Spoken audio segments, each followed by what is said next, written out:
Pakistan stock market میں ایک اور سنگ میل عبور 100 انڈیکس پہلی بار 56,000 کی نفسیاتی حد کراس کر گیا۔ کاروباری ہفتے کے آغاز پر ہی مثبت رجحان، انڈیکس 830 پوائنٹس اضافے سے 56,220 کی سطح پر ٹریڈ۔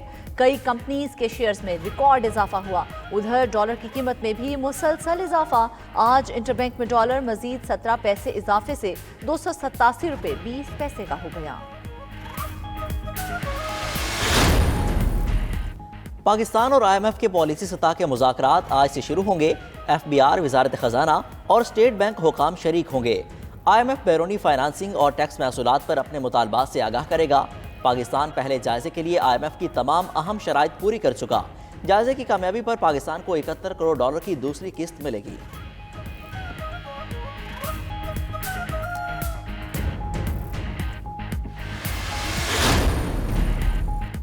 امریکی صدر کا امیر قطر سے ٹیلی فونک رابطہ، دونوں رہنماؤں کی غزہ کے بحران پر بات چیت۔ امیر قطر نے بائیڈن پر فوری جنگ بندی اور خون ریزی کو روکنے پر زور دیا، شہریوں کے تحفظ اور رفح کراسنگ کو مستقل کھولے رکھنے پر بھی زور۔ ادھر امریکی وزیر خارجہ اینٹونی بلنکن کا قطر کے وزیر اعظم سے بھی ٹیلی فونک رابطہ، غزہ سے شدید زخمیوں اور یرغمالیوں بالیوں کو نکالنے پر تبادلہ خیال۔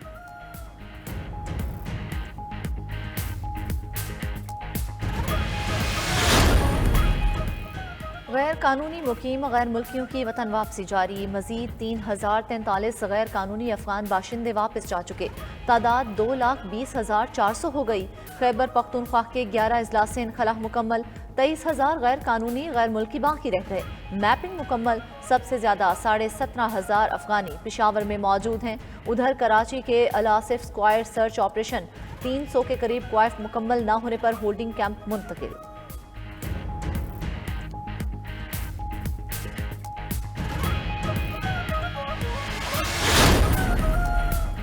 بجلی چوروں کے خلاف کریک ڈاؤن جاری، ملک بھر سے 25,000 سے زائد بجلی چور گرفتار۔ بجلی چوروں سے 34 ارب روپے ریکور کیے گئے۔ 197 سرکاری ملازمین کو بھی بجلی چوری کے الزام میں معطل کیا گیا۔ کریک ڈاؤن کے باعث ماہانہ نقصان میں 12 ارب سے زائد کی کمی آئی۔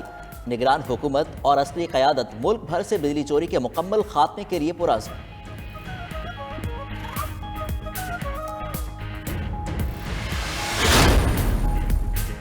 سابق وفاقی وزیر اسد عمر بیمار پڑ گئے، درخواست ضمانت قبل از گرفتاری میں طبی بنیادوں پر پیشی سے استثناء مانگ لیا۔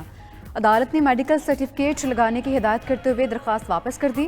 ادھر سیشن کورٹس اسلام آباد میں دفعہ 144 کی خلاف ورزی کا کیس، فواد چودھری کی درخواست ضمانت قبل از گرفتاری پر سماعت 23 نومبر تک ملتوی۔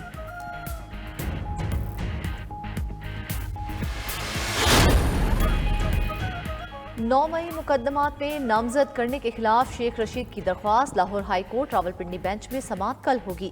میڈیا سے گفتگو میں شیخ رشید بولے، ان کے خلاف ایسے شہروں میں کیسز بن گئے جہاں وہ کبھی گئے ہی نہیں، انہیں نظر لگ چکی، انتظار میں ہیں نواز شریف کو کب نظر لگے گی۔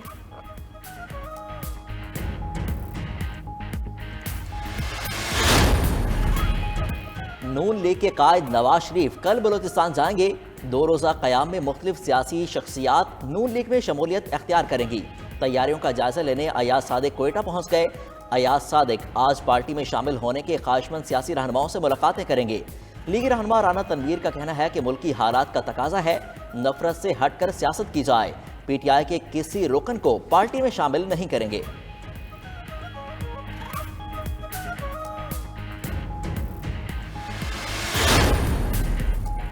مسلم لیگ نون اور ایم کیو ایم کے رہنما کئی امور پر متفق ہو گئے۔ این ایف سی کے ساتھ ہی ایف سی اور بلدیاتی نظام کو تحفظ دینے پر اتفاق۔ بلدیاتی حکومتوں کے اختتام پر نگران میئر لانے پر بھی نون لیگ اور متحدہ متفق۔ عام انتخابات میں ووٹوں کے تحفظ کی حکمت عملی بنانے پر اتفاق۔ نون لیگ اور ایم کیو ایم چند روز میں باضابطہ سیاسی اتحاد کا اعلان کریں گی۔ متحدہ نے فاروق ستار کی سربراہی میں 3 رکنی کمیٹی بنا دی۔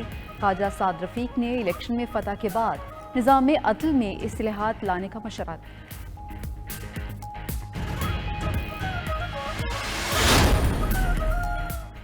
مسلم لیگ نون کو صرف الیکشن میں سندھ یاد آتا ہے، پیپلز پارٹی کے رہنما شرجیل میمن کی نیوز کانفرنس، بولے عام انتخابات کے بعد وزیر اعظم پیپلز پارٹی کا ہوگا، ہر الیکشن میں پیپلز پارٹی کے خلاف اتحاد بنتا ہے، آئندہ الیکشن میں مقابلہ سندھ میں نہیں وسطی پنجاب میں ہوگا۔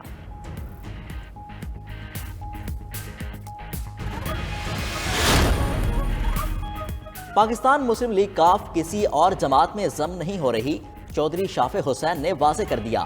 کہا پاکستان مسلم لیگ کاف اپنی انفرادی حیثیت برقرار رکھے گی، پارٹی کے امیدوار ٹریکٹر کے نشان پر میدان میں اتریں گے، مسلم لیگ نون کے ساتھ کچھ حلقوں میں سیٹ ایڈجسٹمنٹ ہوگی۔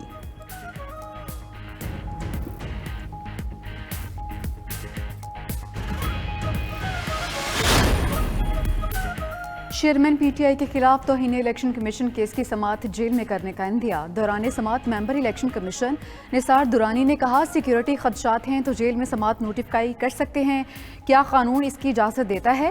وزارت قانون سے رائے لے لیتے ہیں۔ سیکرٹری داخلہ کا جواب، سماعت ملتوی کر دی گئی۔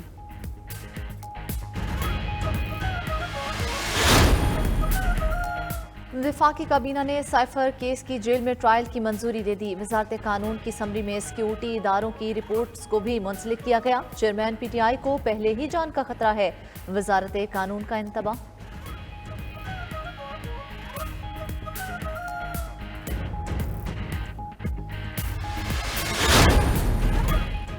لاپتہ افراد سے متعلق case Sindh high court, police اور صوبائی حکومت پر برہم۔ عدالت نے جے آر ٹی سربراہ کو ذاتی حیثیت میں طلب کر لیا۔ تفتیشی آفیسر کے وارنٹ گرفتاری بھی جاری۔ جسٹس عدنان القریم نے ریمارکس دیے کہ لاپتہ افراد صوبائی حکومت کے پاس نہیں تو کہاں ہیں؟ وہ آسمان اور زمین کے درمیان کہیں بھی ہیں تو ڈھونڈ کر لائیں۔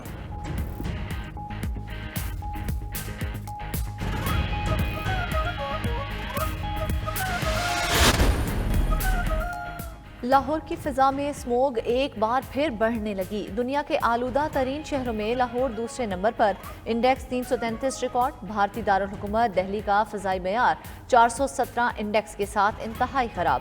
محکمہ موسمیات کے مطابق آج ملک کے بیشتر علاقوں میں موسم خشک رہے گا، رات کو دھند پڑنے کی پیشگوئی۔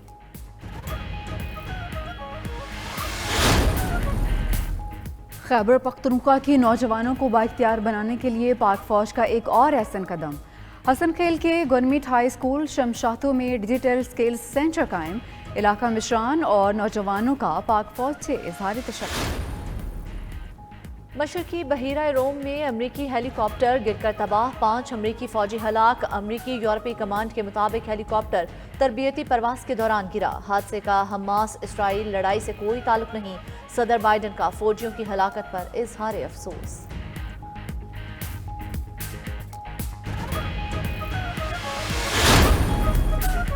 اور ورلڈ کپ میں بدترین شکست سے دوچار قومی ٹیم کے کھلاڑی وطن واپس پہنچ گئے۔